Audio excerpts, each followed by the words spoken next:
Éric Abel-Ballant est un retraité actif, résident de Moronite et candidat du nouveau Parti démocratique dans la circonscription des Pays d'en Haut. Diplômé en économie et en communication, il a travaillé comme gestionnaire, consultant et formateur dans le secteur socioculturel. Il milite depuis plusieurs années pour la justice sociale, l'environnement et l'amélioration des services publics en région. Bonjour, M. Ballant. Bonjour, merci de m'accueillir. Vous êtes candidat pour le nouveau Parti démocratique dans la circonscription des Pays d'en Haut. Alors, pour commencer rapidement et en ordre de priorité, quels sont les 3 dossiers majeurs dans votre circonscription selon vous? C'est pas selon moi uniquement. D'abord, merci pour la question parce qu'elle est vraiment très importante. Le premier besoin constaté, c'est le logement.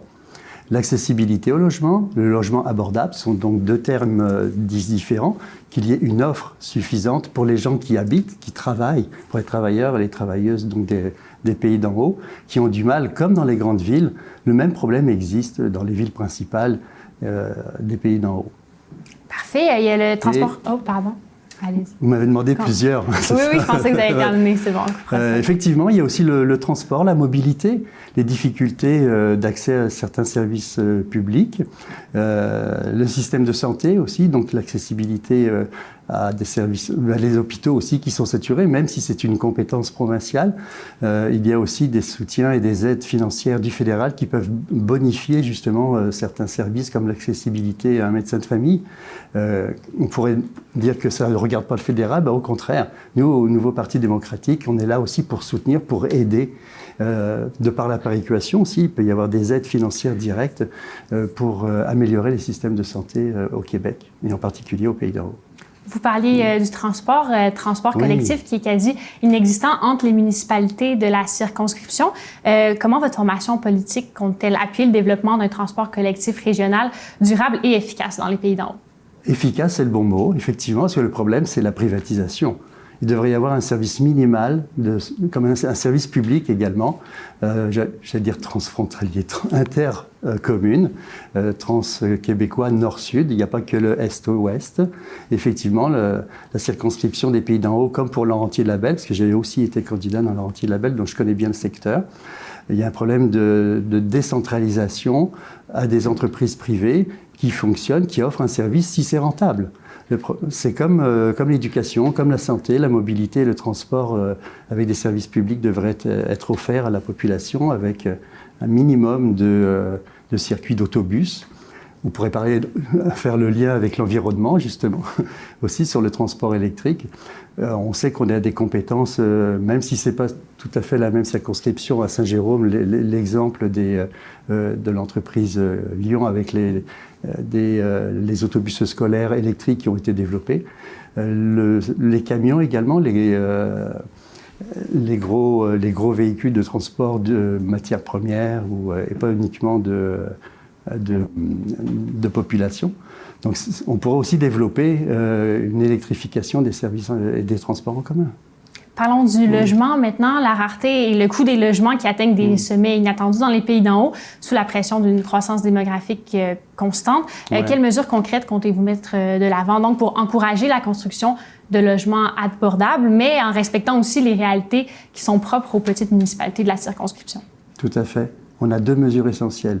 D'abord, les investissements qui sont proposés à l'échelle du Canada, mais les Pays d'en Haut sont concernés au même titre que justement les grosses métropoles.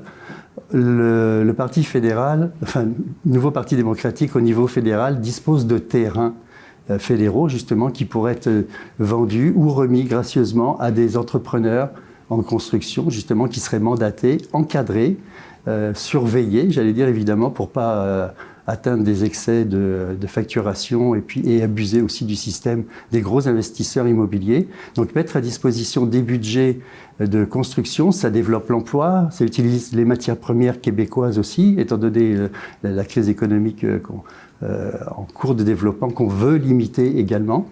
Donc construire davantage de logements sociaux abordables pour plusieurs catégories de familles et de travailleurs d'ici qui ont du mal à se loger. C'est vrai que les Pays d'en Haut ont une population des travailleurs et des travailleuses essentiellement dans le secteur touristique, mais pas uniquement. On a aussi un secteur industriel assez dense, assez riche, et dans le domaine et les agriculteurs aussi, ou les petites et moyennes entreprises. qui risquent de perdre les sous-traitants, je pense à eux surtout, qui risquent de perdre des contrats et des emplois en moins.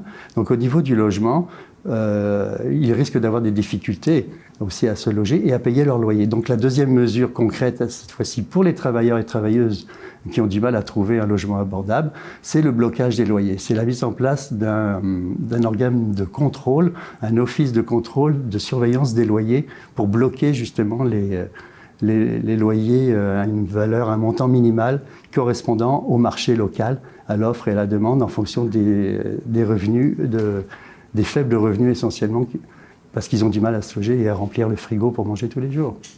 Alors, il reste moins d'une minute pour une dernière question. Il y a plusieurs secteurs des pays d'en haut qui n'ont toujours pas accès à un Internet fiable ou un réseau cellulaire stable. Que ferez-vous pour accélérer le déploiement d'infrastructures numériques modernes dans votre région et comment comptez-vous vous assurer que les zones rurales ne soient plus les grandes oubliées? Cette question-là existe depuis, de mémoire, peut-être 3-4 élections fédérales. Ça fait des années qu'on en parle. Ce n'est pas la première fois. À chaque fois, nous faisons le même constat. Il y a des promesses au niveau provincial qui sont faites. On peut reconnaître que certains efforts ont été satisfaits. Mais là aussi, on fait face à un problème de monopole et de rentabilité des systèmes. Aujourd'hui, comme pour... c'est peut-être moins important, mais la communication Internet, l'accès au réseau, le prix des cellulaires, des forfaits, etc. On sait qu'il y a des ententes, des accords inter-compagnies, de façon à conserver les mêmes tarifs. Donc l'accès, le prix et le système de réseautage devraient être une priorité nationale, québécoise certes, mais aussi pan-canadienne, avec des régions éloignées. Je vois même dans ma rue, dans la forêt, à Morin Heights, nous sommes une dizaine d'habitants. J'ai encore la soucoupe et puis des difficultés pour trouver le réseau.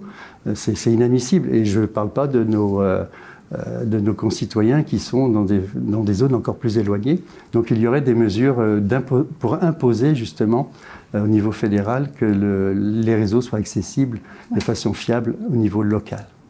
Merci, c'est tout le temps que nous avions.